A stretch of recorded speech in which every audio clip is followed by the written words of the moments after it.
बिस्मिल्लाहिर्रहमानिर्रहीम। अस्सलाम वालेकुम नाजरीन, उर्दू खबरनामा लेकर मैं अरशद भट्ट आपके सामने हाजिर हूँ। नज़र डालते हैं आज की अहम खबरों पर।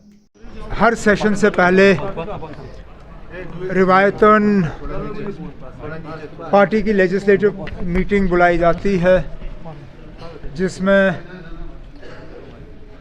नेशनल कॉन्फ्रेंस के और फिर हमारे साथ जो जुड़े हुए इंडिपेंडेंट्स हैं या तारिगामी साहब हैं, उन्हें मीटिंग में बुला के सेशन की स्ट्रैटेजी तय की जाती है।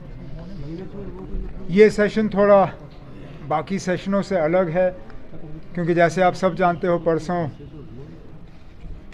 लगभग 10 साल के बाद दोबारा राज्यसभा के इलेक्शन जम्मू कश्मीर में होने जा रहे हैं, और उसके लिए स्ट्रैटेजी तय करना ताकि चारों सीटों पे नेशनल कॉन्फ्रेंस के उम्मीदवार कामयाब हों, उस सिलसिले में इस मीटिंग की अहमियत बढ़ गई। और मैं शुक्रगुज़ार हूँ तारिगामी साहब का और बाकी जो इंडिपेंडेंट्स यहाँ पे आए, उन्होंने मीटिंग में हिस्सा लिया। और जो मैं अपने मेंबरों में और हमारे जो साथी मेंबर हैं उनमें जो जोश फ़रोग़ देखता हूँ, मैं उम्मीद कर रहा हूँ कि चारों सीटों पे नेशनल कॉन्फ्रेंस के उम्मीदवार जो हैं वो कामयाब होंगे। सर, क्या कोई हिस्ट्री कांग्रेस वो आए नहीं है? नहीं, कोई नहीं, उनकी अपनी मीटिंग थी, वो अलहदा पार्टी हैं, उनकी अपनी मीटिंगें होती रहती हैं।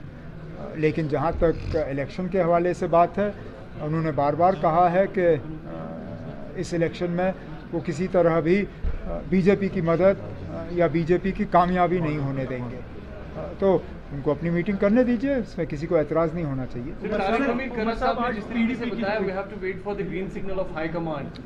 उनका अपना सिलसिला, उनका अपना तरीका होता है।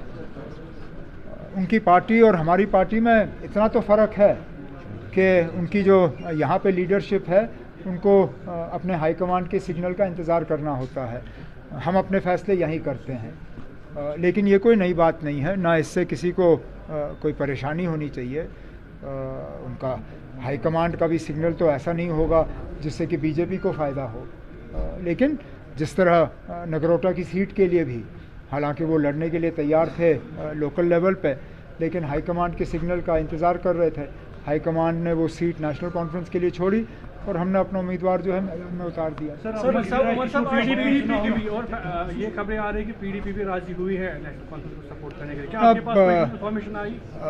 हमारे एक कैंडिडेट शमी ओबरॉय साहब आज महबूबा मुफ्ती साहिबा से मिली और उन्होंने पार्टी के तरफ से गुजारिश की कि वो नेशनल कॉन्फ्रेंस के हक़ में वोट डाल के हमारे उम्मीदवारों को कामयाब करें।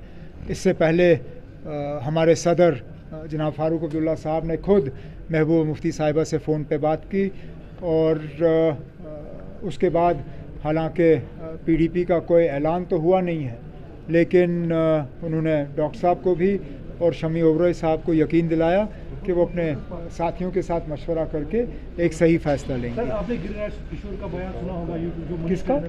गिरिराज सिंह, वो कौन है? कि बिहार में जो मुसलमान है वो नमक हराम है, हमें उनका वोट। ये कौन है? गिरिराज सिंह किशोर सर, ये यूनियन मिनिस्टर है सर।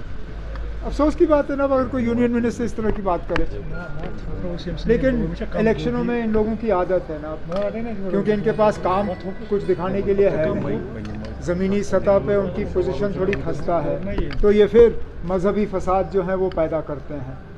मज़हब, ये नमाज़ पढ़ने के बाद ये वहाँ गंगा जल से इलाके को धोने का काम करते हैं, मुसलमानों के ख़िलाफ़ इस तरह के बयान जारी किए जाते हैं। ये इलेक्शन में इन लोगों की आदत है। फिर ये वो लोग कहते हैं कि हम हर हिंदुस्तानी की नुमाइंदगी करते हैं। अगर हर हिंदुस्तानी की नुमाइंदगी हो रही है तो वज़ीर आज़म साहब को इन बयानों को देख के इन मिनिस्टरों के खिलाफ कार्रवाई करनी चाहिए, नहीं तो फिर क्या सिग्नल जा रहा है? उमर साहब, लीडर ऑफ अपोजिशन ने कल बड़गाम में तकरीर करते हुए आवाम से कहा कि हम बीजेपी क्या हम नेशनल कॉन्फ्रेंस के साथ सरकार बनाएंगे, क्योंकि वो हमारे पास ऑफर है कि हम उनको जो है एक्सेप्ट ही नहीं कर रहे हैं। कौन सा ऑफर आया? एलओपी साहब से पूछिए ना, ऑफर आया कहाँ से? क्योंकि हमने तो कोई ऑफर नहीं दी, और उनकी तरह हम मतलब छुप के काम करते नहीं हैं।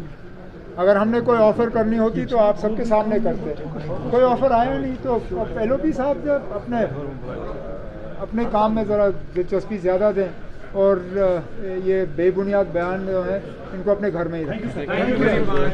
सर, जिस तरीके से हमने शुक्रिया। जैसे हमने पहले भी ये पेशन गोई की थी कि 21 और 22 के बीच में एक फीबल WD आ रहा है, उसकी रफ से जो हायर रीच है, हायर ऑल्टीट्यूड्स हैं, वहाँ पे बूंदाबांदी और लाइट स्नोफॉल या लाइट रेन देखने को मिलेगी। ऐसा ही हुआ कल पहलगाम और गुलमर्ग में, अपर रीचेस पे या सोनमर्ग एरिया में, अभी किश्तवाड़ साइड में थोड़ा हल्का बूंदाबांदी हुई, उससे ज़्यादा कहीं नहीं हुआ, निचले लगभग ही ड्राई ही था।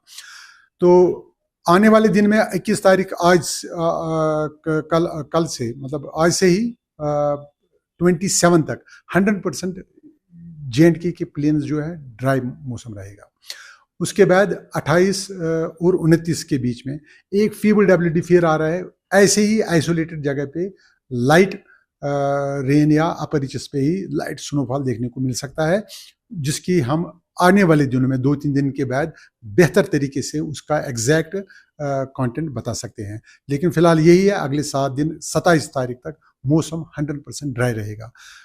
जो फार्मर्स हैं उनके लिए हमारी एडवाइजरी में यही है कि हमारी रिक्वेस्ट ये है कि अपना काम बहुत ही शदुबत से जारी रखे।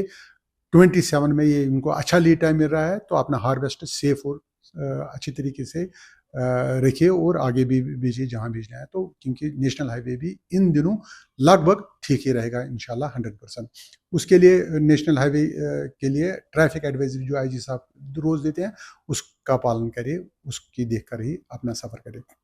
बाकी इंशाल्लाह यही है कि 27 तारीख पर मौसम J&K में 100% ड्राई रहेगा इंशाल्लाह।